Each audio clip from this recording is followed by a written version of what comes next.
And for class purposes, I do also want to show you this section where it says add to another job. Okay, I'm just going to give you an example this time.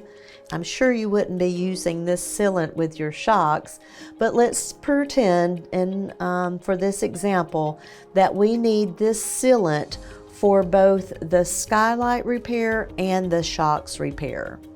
So what you can do is come over and click here on this icon that looks kind of like a UPC code.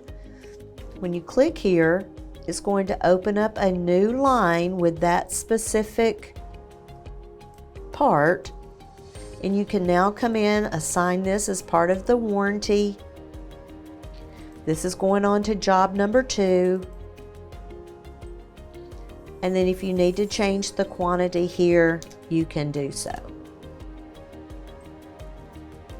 So again, this little box here, this icon will save you a lot of time, so you don't have to go and select the part again. If you're using the same part for multiple jobs, just click on this icon to add it to a separate job.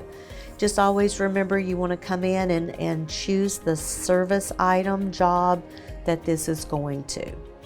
And in this case, since we are working with a multi-type RO, we had to choose what type of job we're adding it to also.